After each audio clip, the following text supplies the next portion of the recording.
Debate with Manisha Natarajan, powered by Reliance Home Finance.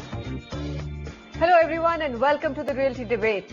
To improve the ease of doing business in the real estate sector, Mr. Venkaiah Naidu last week released a set of model bylaws which provide for a structural framework to create an online single window system for building plan approvals.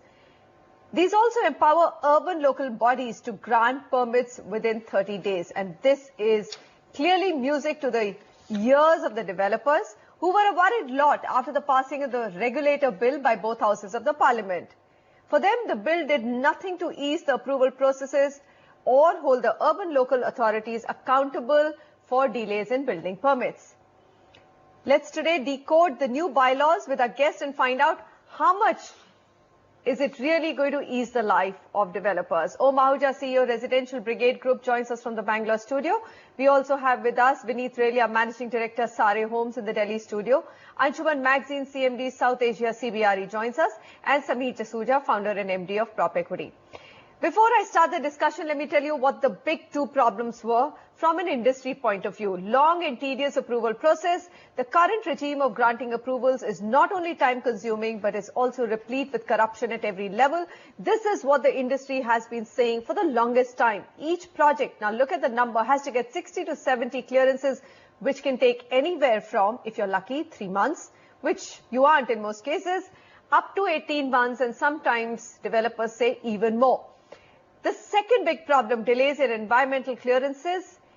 These are the biggest pain points and the prime reason for project delays across real estate markets in India. Currently, any project above 20,000 square meters requires environmental clearances by the State Environment Impact Authority, and approvals for developments above 1.5 lakh square meter have to come from the Union Environment Ministry. So they have to actually come to Delhi.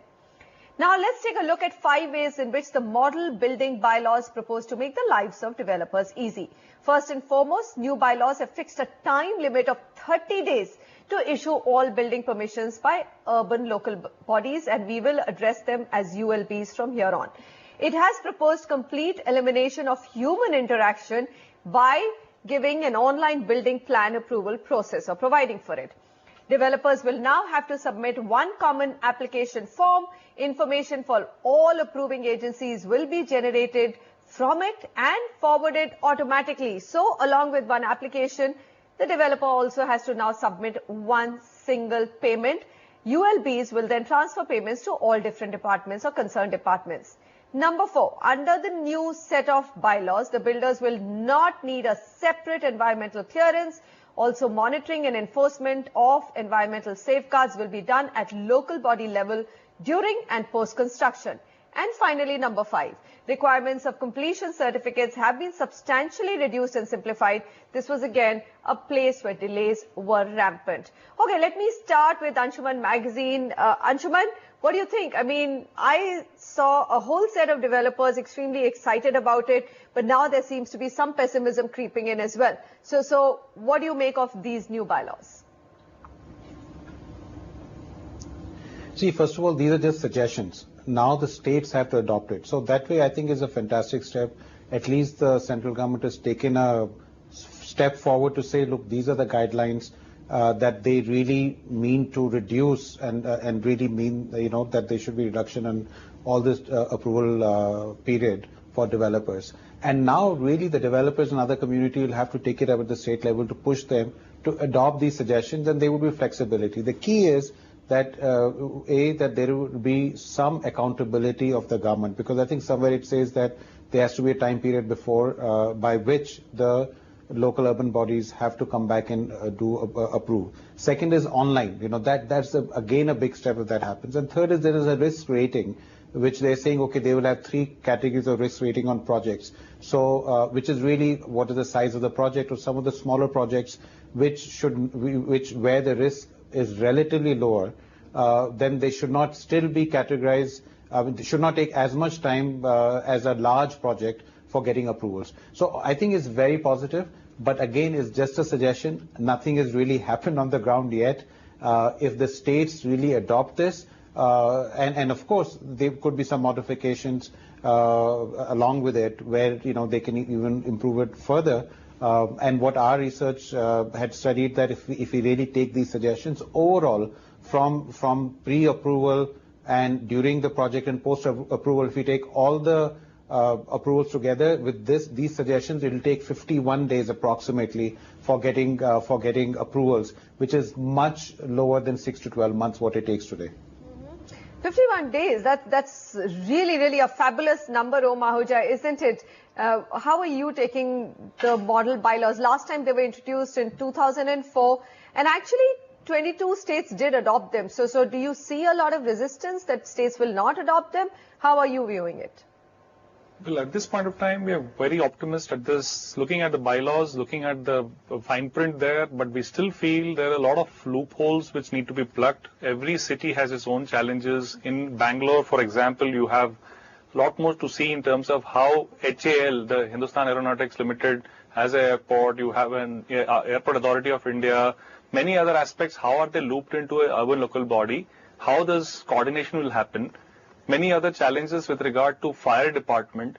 So every drawing which goes to department, how will this be coordinated between various departments?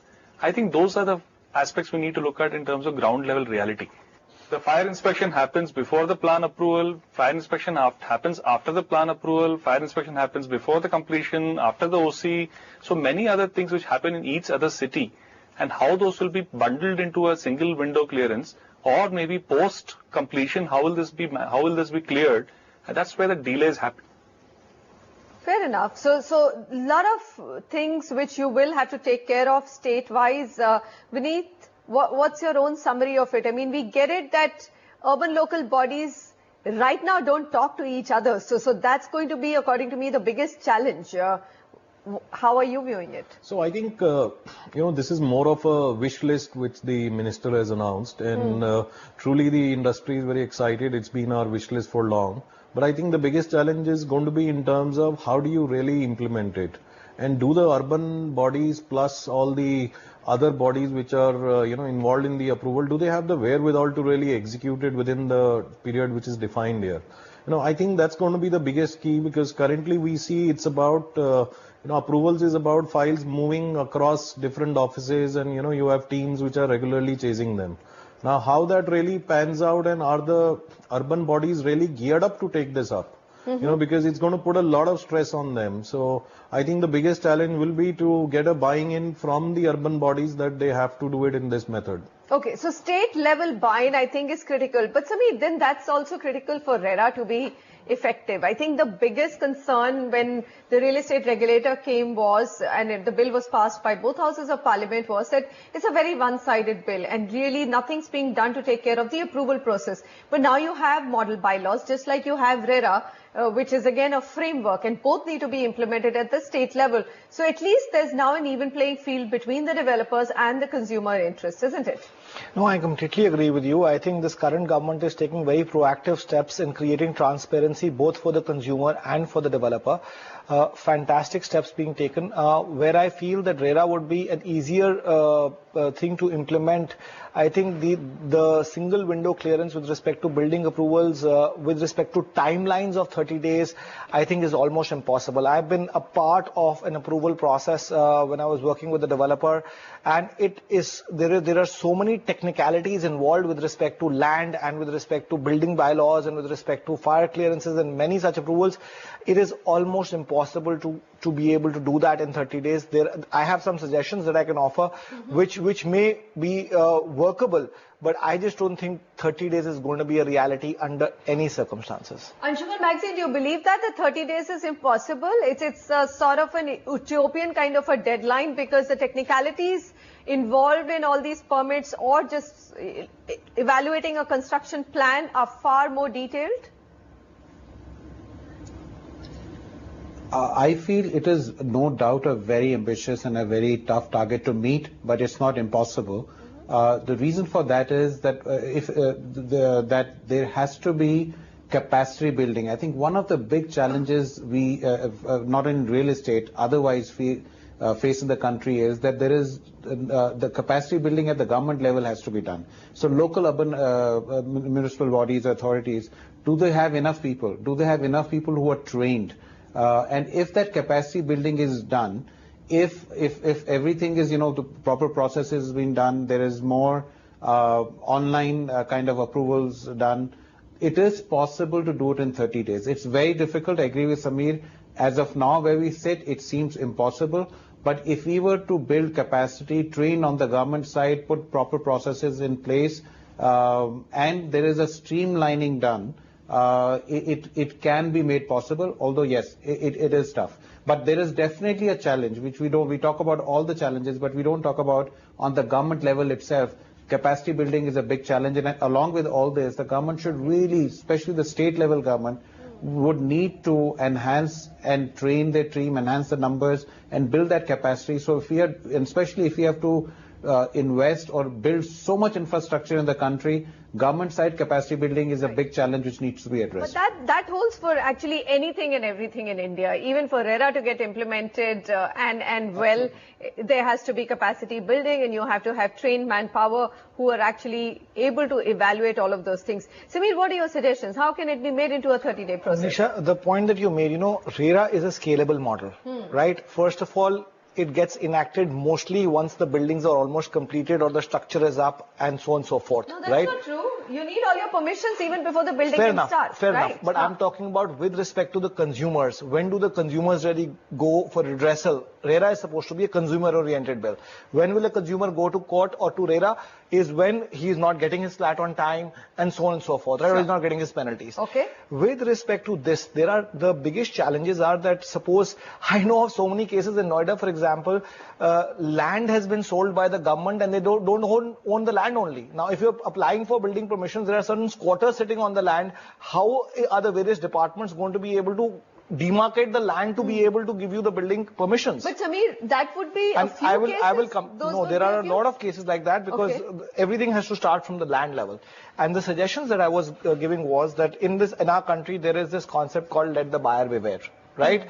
So we should have a similar concept, and that's very possible, that the government gives you a tentative approval subject to a final approval which can take 3-4 months. So broadly you can look at the various applications that are made by the builder, that they are in order. How do you put your life saving on a tentative approval, Samir? No. I'll tell you, that's very scary. It happens all the time. By the way, developers are 9 out of 10 times changing those building plans after getting an approval and then remodifying those plans every time. All these super to carpet area changes that you hear of in every project, how do they happen?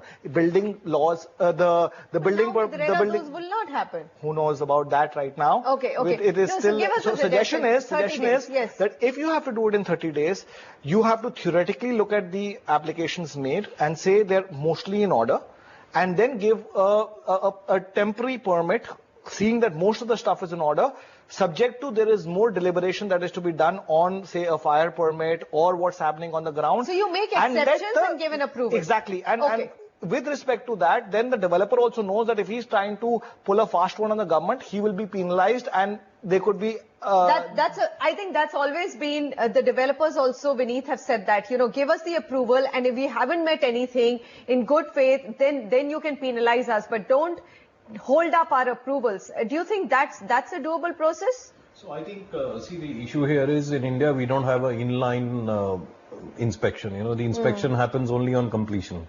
Now, if your developer has built something wrong, what do you expect? He's not going to knock down the building. It's going to be a big issue. That happens a year later. You're digging down the basements. In that time frame, you have enough time to be able to there is nobody who can come and inspect there. There is no authority to inspect. That's a part two. So what I'm saying is the easier way to do it is you have almost, for example, let's say in UP, you have 32 departments where the file travels around. Out of 32, I think other than the critical 3 or 4, there is no variability, amongst the rest. It's a typical process of getting NOCs. So I think if it's an online process and it's like tick in the boxes, you could actually do a tick in the boxes. So it's only 5 which are critical and need to be evaluated, 30 are tick in the boxes. 30 are tick in the boxes, provided you're within the master plan zones. Fantastic. So if you're in a master plan zone, you're talking about a specific building plan, then that is the only variability in it. Fire routes are also normally defined. There is a bit of variability in it. Other than that, more or less it's standard. So I think they have to be, government has to somehow, decide to do deemed approvals, or in the tick and box say if my building is, let's say, 75 meters, then it's fine. I don't need to go to height clearance, right? Things like that. So you've got to be innovative. It can be done. Okay.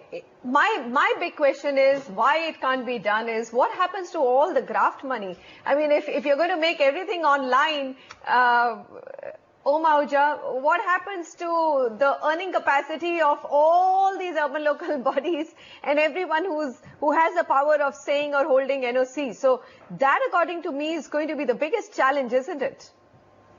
Well, I would say there are ways to look at it, Manisha. Currently, there is a great race among all the states to show that they are the best place to do business. They are the best place to basically start an industry. I think this model bylaws will set a new precedent in the country.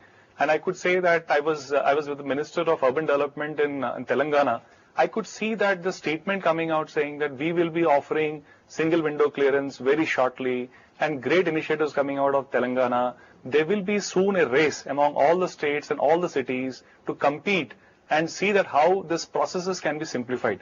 In municipalities across India today, most of the states, you can get birth certificate, you can get marriage certificate, you can get death certificate within 24 hours. I think if there is a will, there is a way. Interesting. So you're saying that at least if for those states who want to be ahead in the race, this is going to be a compulsion to actually prove that they can do it.